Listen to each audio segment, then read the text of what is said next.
Welcome to Brainstorming. I'm Anna Tizard, award-winning dreampunk and deeply weird fantasy author, and yes, that's me and my fiction that's deeply weird.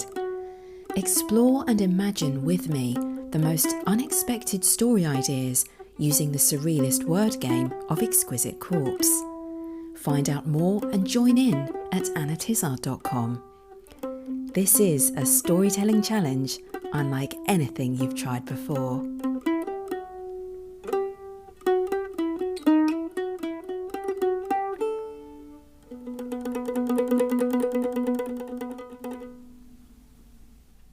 Hello, imaginative people. I'm Anna Tizard, and this is episode 106 of Brainstorming. As I record this, I'm feeling rather excited and a bit wired because I have booked my editor. As regular listeners will know, I've been working for some time on a collection of short stories that, since an epiphany I had back in November, I have turned into a novel by joining them up into one overarching story with the help of a dear old lady running a tea shop, who is in fact a shape-shifting monster.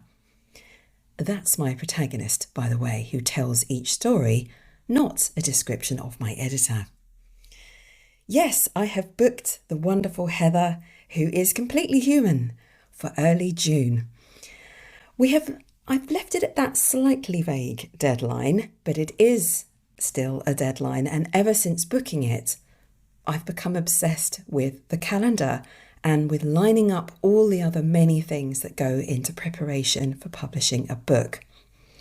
Within the next couple of weeks, I'm going to be in touch with Emily, my cover designer of Emily's World of Design, and that's just a really exciting part of the process when it just starts to become more real somehow. Emily normally makes it so difficult, in a good way, by creating a few different options that are just almost excruciating to have to choose between. I just want them all. But no, I have to choose one design in the end. If you would like to be part of that journey, because I would like you to be part of that journey, I welcome the feedback. Then please subscribe to my private email list, if you haven't already done so, by clicking the subscribe button at annatizard.com, because I will be sharing designs and options probably towards the end of May, possibly early June, specifically with my email subscribers. Now, I only ever email once or twice a month, so you won't get any spamming from me. And of course, once you've hit that all-important confirm button, that will probably go straight into your spam folder, so watch out for that. Then you will also be able to download a special edition of The Empty Danger, which is the first volume in the Book of Exquisite Corpse, which includes an exclusive short story not found anywhere else. So please consider subscribing so you can be the first to see the original cover proposals for my next book, Weird Creatures. And please help me choose. I'm also, sometime in June, it's not far away, I'm also going to be asking if anyone would like to be an advanced reader and receive an advanced reader copy, or ARC as they're known. If you're interested in reading the book early as an ebook, and yes, it would be for free, then this could be for you. As an advanced reader, you would be welcomed, but not required, to leave an honest review soon after the publication date, which at the moment is TBC. The timing of all this kind of depends on what Heather, my editor, comes back with, and whether there may be any structural changes needed rather than little tweaks here and there. But more about ARCs later. If you subscribe to my email list, then you will be the first to know about it. Right, time to breathe deeply, set all of that aside, and then get excited all over again about something else, the amazing stories sent in by my talented listeners.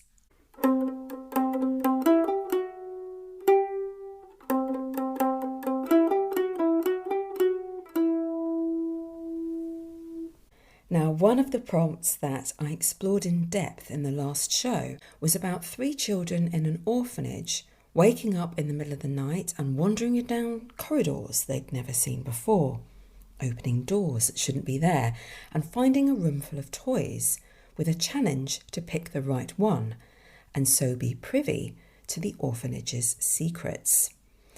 Nick Vrakar responded to this and wrote a little glimpse of what might happen as they entered this room, which included a mechanical talking teddy bear.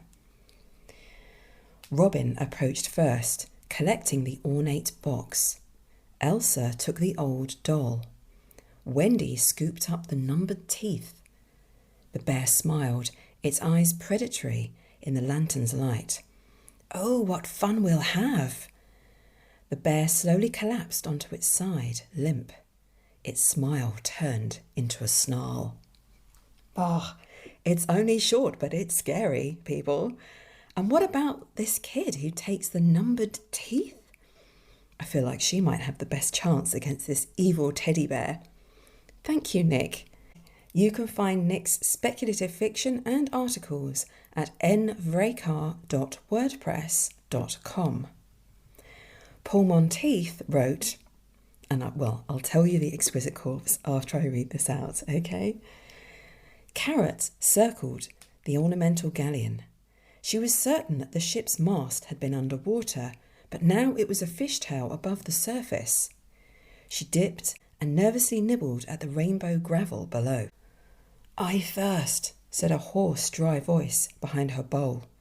Although the goldfish was unsure what dry meant, she imagined it described a fish out of water. Rattled by the thought, she furiously sucked at the gravel to put the idea out of her mind. Beyond her bowl, she saw an umbrella leaning against a wall. "I thirst," the voice repeated. "Who's thirsting?" Carrot asked. "Me by the wall," Brella said. "What's thirsting?" "Imagine your watery world emptied of wetness, a world that is dry to the fin, and a thirst to your well-being." "You mean fish being?" Carrot added. "Yes," Brella replied. "Without water, you're not a fish." The idea of not being a fish left her perplexed. "If I'm not a fish, what am I?" "Dead," Brella said. "A surface floater, if there's water to float in." Carrot winced at the notion of a waterless world and sucked at the gravel. "You're not a fish. Why do you thirst?" "I protect my owner against rainwater, but the prolonged dry season has left me as parched as a dry, sun-bleached desert bone. My desertification is pulling water out of your bowl." "I will thirst too," a bewildered Carrot said, looking at the vapour trail leaving her bowl and heading towards the umbrella. So, clearly, looking back at the Exquisite Corpses that came up on the show, the one that Paul has responded to here, if you may recall, is the flummoxed goldfish nibbled on the desiccated umbrella. Gosh. Who'd have thunk it? And actually, that implies that maybe, just maybe, the goldfish gets its own back. I'm not sure. This is wild. Thank you, Paul. You can find Paul Monteith via his Linktree at linktr.ee/mostlypaul. Finally, the mysteriously named HL responded to quite a different prompt again, but from the same show. HL wrote, "Dr. Farner broke into the library. The mob was after him. His hair was matted. His claws were broken. They almost had him. His work on multiple universes had riled the masses. Dr. Farner's supposition that the multiverse was real went against all conventional teaching. His portal machine showed what life was like in these universes. These close-minded fools, he thought. If our civilization evolved from capybaras, why couldn't others evolve from primates or reptiles? His breathing slowed and he looked around. The library was dark, save for the torchlights illuminating the windows from the outside. Dr. Farner saw the propaganda banners denouncing the multiverse. We could learn so much, he thought, but these terrible fools will be the end of themselves. At that moment, the windows were smashed and the torches thrown in. Thousands of capybaras cheered at the writhing screams of Dr. Farner. "One more heretic gone," screamed the mob. Wow, this is really strange and inventive. It just draws you straight into the action. Nice bit of world building there as well. Such a curious political situation in this story. And capybaras, of course. This is based on the rather unlikely Exquisite Corpse. The dilapidated capybara hid in the library with the ferocious banner. And now that makes so much sense, right? I don't know how you just did that, but thank you, HL. Right, it is time to venture once more into the unknown, into the labyrinths of stories and ideas that don't yet exist, except they will through the strange magic that can only be found in the socks of destiny. That's right, Exquisite Corpse mixes your words and phrases into a sentence that goes describing word noun, action, describing word noun. I'll play 3 rounds to create 3 very weird sentences, exploring the story possibilities they suggest along the way. Then I'll pick maybe 1 or 2 of the best phrases that come out and use a 12-sided dice to delve even deeper. Then it'll be over to you with a couple of publishing opportunities thrown in for good measure. Okay, so let's try for our first word. I would say the socks are nice and fat, thanks to your word contributions. So thank you everyone who's been sending in words. This is from Paul Thomas, shadowy. Okay, so who or what was shadowy? This is from VJ Wild. Welcome to the game, VJ. Prison guard. Ooh, a shadowy prison guard. What is going on there? Let's try for an action from the action sock. This is from... this is someone who wrote in calling themselves me. It's not me, but the name is me. Thank you, me. Skipped. We have a skipping but shadowy prison guard. Okay, I'm not going to judge. I'm just going to keep going and then we'll see what we can make of it at the end. Next word is from Alessandro Bozzo. Nihilistic. So, let me think about this. Sort of someone who kind of rejects all sort of moral or spiritual principles, believing that life is kind of meaningless. This is feeling rather deep all of a sudden. Final word is from... This is also Alessandro Bozzo. Mandrake. So this is, and yes, I have a little note here to remind myself of exactly what this is, because sometimes I look up words. Mediterranean plant of the nightshade family with a forked, fleshy root, supposedly resembling human form.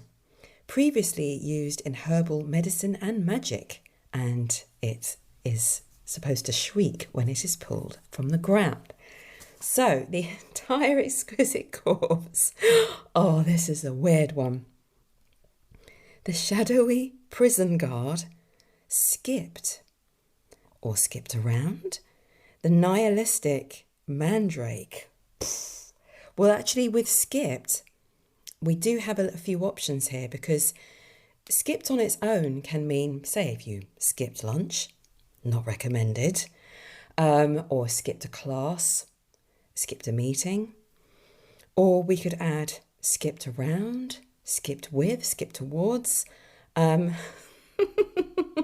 then we'd have to think about what we are making of the second part of the Exquisite Corpse, because did the shadowy prison guard skip as in ignore or try to get past a nihilistic mandrake? Or did they skip towards or around? Oh, God. Okay. When the entire Exquisite Corpse just overwhelms you, I find it's best to just pull out a part that intrigues you on its own and see what suggestions lie there. Because, as you'll know if you're a regular listener, some of the best writing prompts that come out of these entire sentences are not the entire sentences, they are the describing word-noun combinations on their own, which quite often sprout in all sorts of different directions without need of the entire sentence. So, I mean, the nihilistic mandrake is pickling my brain a bit, so I'm going to step aside from that. What is pulling me in is the shadowy prison guard. Why? Why am I thinking that this is someone working in a prison that holds shadows? How weird is that? How do you trap a shadow? What crime have these shadows committed? Shadows that turn on the people that cast them? Is it weird that the word cast is used for casting a spell and also casting a shadow? What has happened to the world for shadows to start separating from their casters, if you would call it that, and to maybe even turn on them, to try and kill them? Because we're seen as their creators. We're the equivalent of their gods, to a shadow. We've created it. So there's, I wonder, a change in the light, some kind of spooky change in the light of this world for the darkness to become conscious and evil. Whoa. But let's just pull back before I start falling down this rabbit hole. Let's pull back and look again at the entire Exquisite Corpse, bonkers as it is, because the shadowy prison guard skipped the nihilistic mandrake. So this story is told from the perspective of a prison guard who is overseeing, managing the security of these imprisoned shadows. But this guard has skipped the nihilistic mandrake. Is that some kind of really bizarre shadow? Not even the shadow of a human, but of a plant or of a mythological being that is kind of plant-like, but at the same time a bit humanoid, and whose shadow is so spooky, so frightening, that the guard would rather skip it, ignore it, pretend it's not there. But then he'll give it the chance to escape. Oh, this is just really weird. I feel like I might be returning to this one. There's a lot of beginnings in this. So a lot of hints. So I'm just going to move on to the next one, and maybe we'll see what the 12-sided dice make that later. So the first word of the second Exquisite Corpse is from Paul Monteith. Peeved. Okay, who or what was peeved? This is from Anonymous. Aviator. Peeved aviator. So we're up in the air now. What might happen up in the air? This is from Sean, also known as Blue Wizard Facts. Courted. Peeved but feeling kind of romantic at the same time. Next word is from me, but not me. Happy. Okay, final word is from Alessandro Bozzo. Noun. Yes, it is a noun, Alessandro. A noun is a noun. It's true. But how and why did the peeved aviator court the happy noun? Oh, this is hurting my brain. I think it is time to pour my green tea because it's been stewing for a little bit now. So let's give this a stir and see if this may help.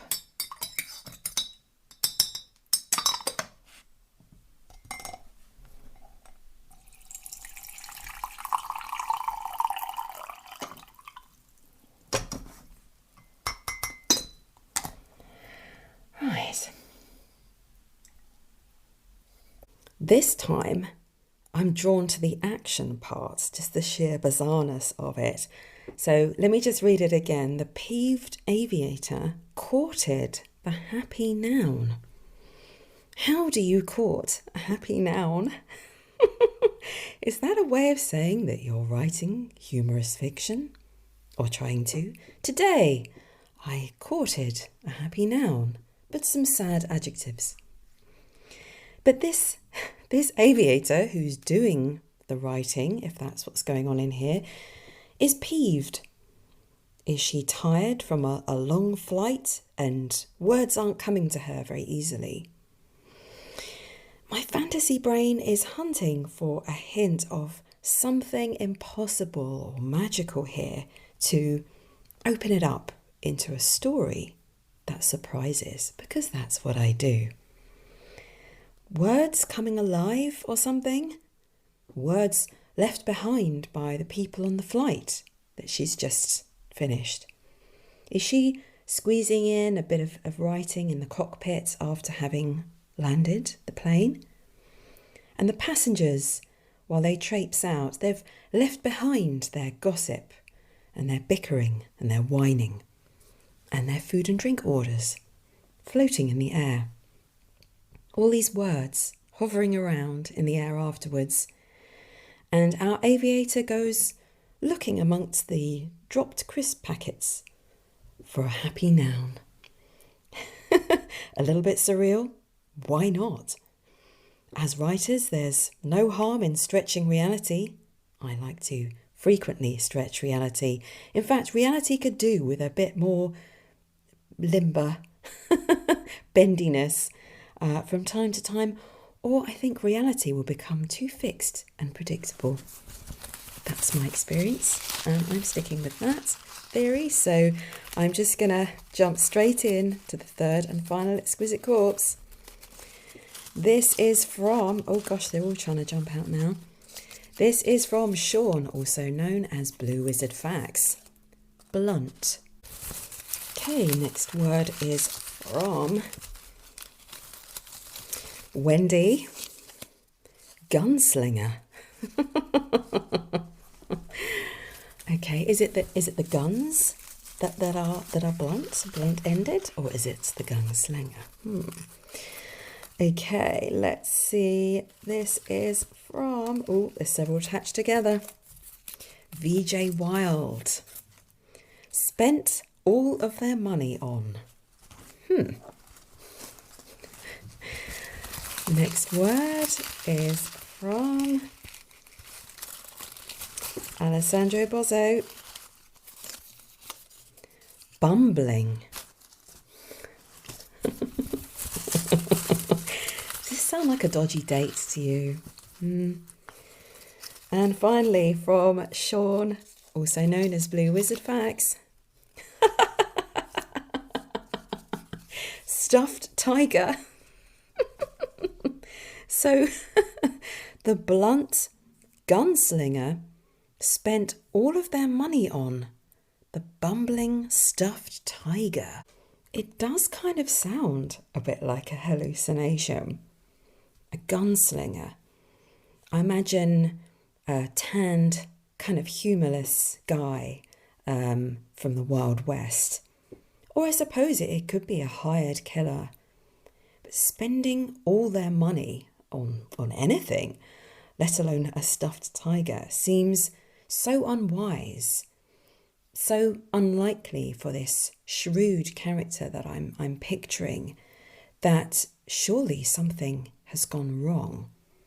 Are they drunk or on drugs? Has someone spiked their drink? And they find themselves slurring a conversation at the bar with what had seemed like a beautiful woman with very white teeth and a stripy dress. But now all he sees is a stuffed tiger. It feels like an opportunity to write something where you have an unreliable narrator. Weird stuff happens that just doesn't quite make sense. It kind of creeps up on you and builds, like more and more weird things happen and change. So the barman starts to look like a lizard or something. And so the reader will probably guess along the way that the protagonist's drink has been spiked. But then the question of the story is, if that's happened, then someone's trying to kill him. He's been found out. The woman, whoever she is, knows who he is, or at least recognises that he is the hired killer that's been sent to murder her brother or her husband. So maybe if we're seeing all of this from the killer's point of view as the main character in the story, the question becomes, and the sort of the tension would build around whether he can still kill the right person he's been hired to kill, or at least if he can get out of there alive. Well, everything's morphing around him and changing, and it probably becomes quite frightening. This is a curious one, but yes, there have been some very, very bizarre sentences that have come up today, but I think I know which one I'm going to try.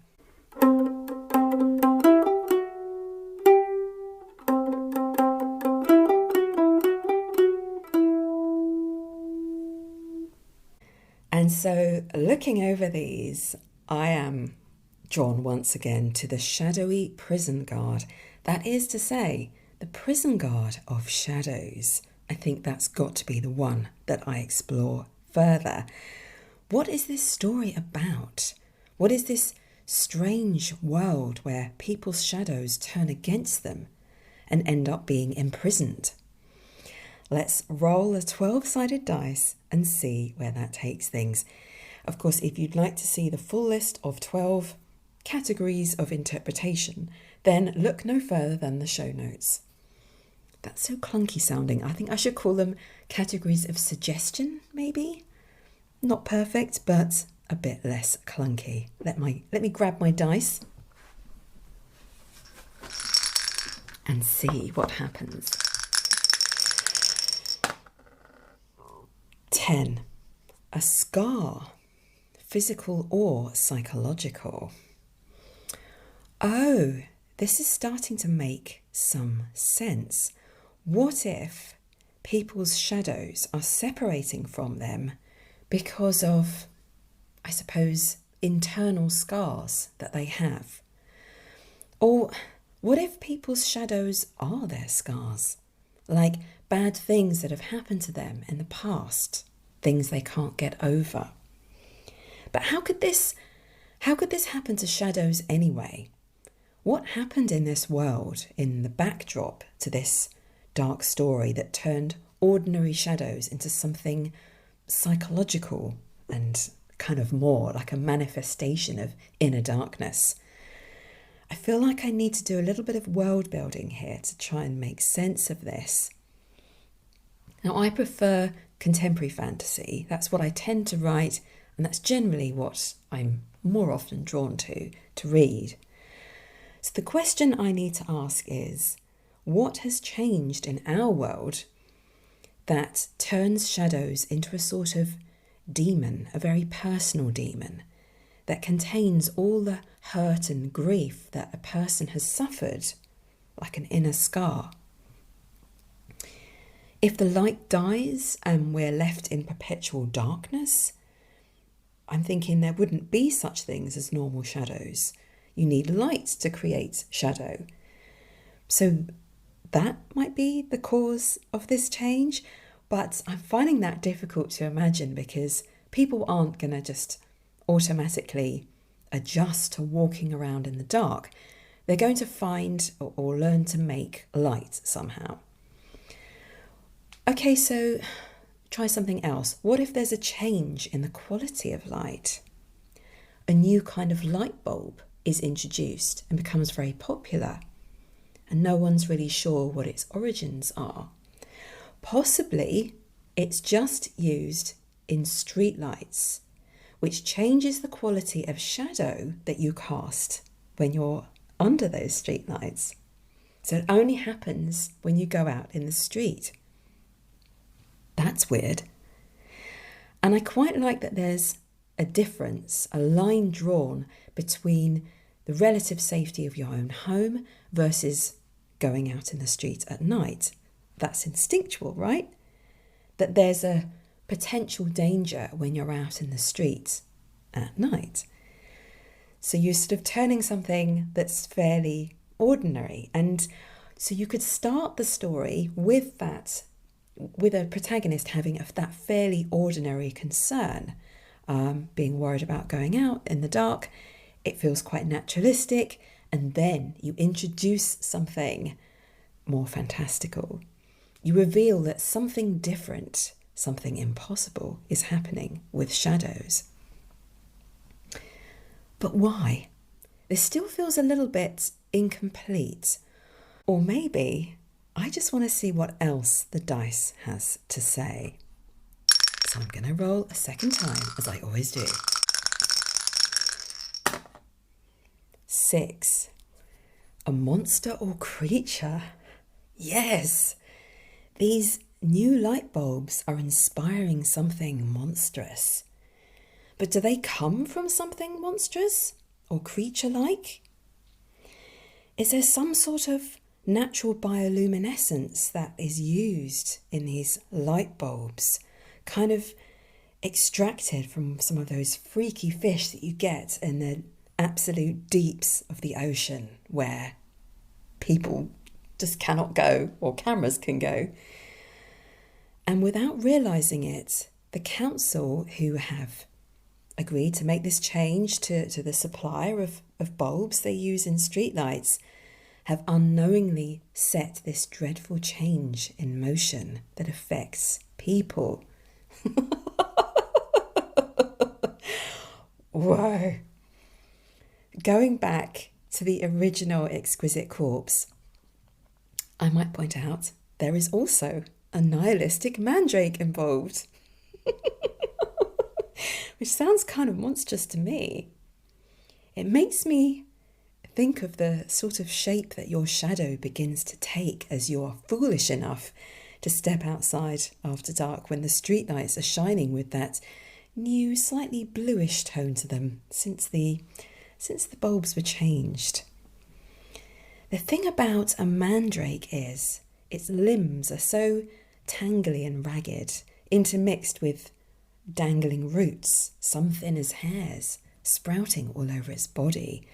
It's quite hard in silhouette form. I imagine it'd be quite hard to differentiate at first glance the head from the legs, to know straight away what is up from what is down.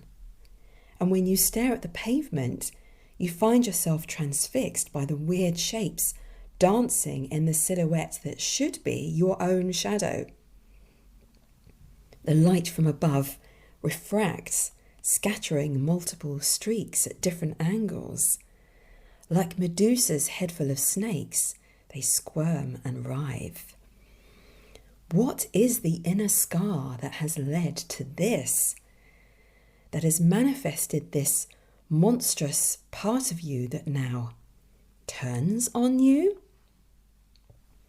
I feel quite fascinated by this idea now, but I've got to go back to the entire Exquisite Corpse and see what it actually says now that I've gone off on one. The shadowy prison guard skipped the nihilistic mandrake. So one approach, if you're remaining faithful to the original sentence instead of sprouting like one of these mandrakes in another direction, would be to explore this from the prison guard's perspective, which I think is where I started, from a prison full of shadows that have been locked up after having torn themselves from their owners or originators, if that's the right word, and having attacked them or just gone out on the rampage, stealing from corner shops, late opening corner shops, or committing other crimes, petty or grisly. And the prison guard skips the nihilistic mandrake. That is, tries to ignore it because that is the freakiest shadow he has seen yet. How do you put a shadow behind bars? Can you trap it in the shadows of bars? I think I may need to leave this one up to you for now. You know what to do. Go to annatizard.com, hit the submit button on any page footer, and give me up to 250 words on the shadowy prison guard, or prison guard of shadows, or of course the nihilistic mandrake if you're looking to go that weird. Or of course, as you know, you can respond to any of the Exquisite Corpses or word combinations that have come up on the show. I love to hear from you. Really, you make the show.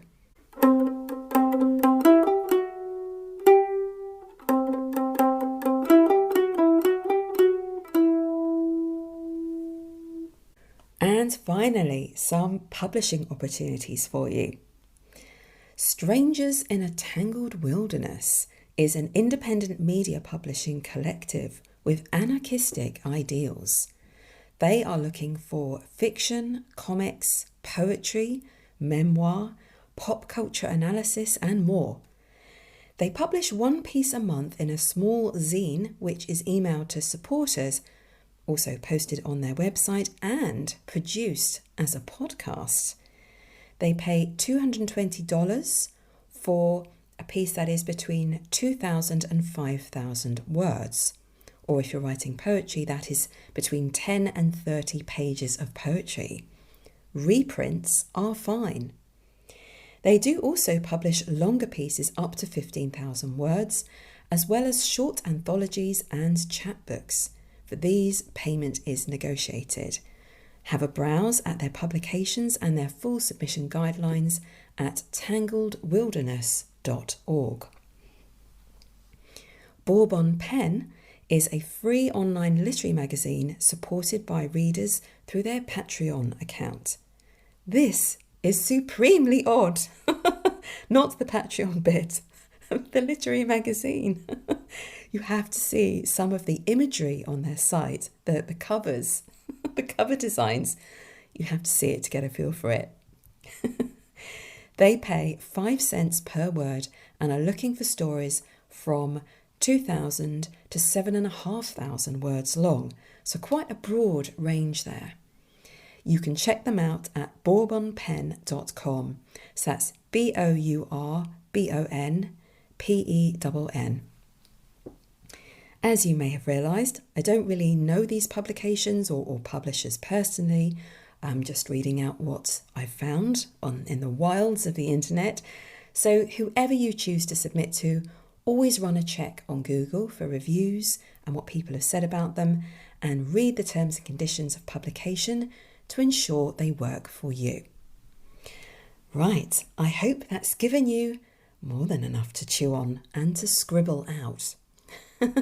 As ever, if and when you have anything published anywhere that was inspired by this show, please get in touch with me and I will share this information with listeners. You will also feature on my upcoming Brainstorming Emporium page, which I will be promoting as well. Until next time, go forth and be inspired. I hope you enjoyed today's Brainstorium. You can find out more about Exquisite Corpse and my series, The Book of Exquisite Corpse, at annatizard.com. Subscribe to my e-newsletter and you'll get Volume 1 for free. And while you're there, why not submit a few words to the Socks of Destiny on my play page? You may inspire me or inspire yourself to write a unique new story. See you next time.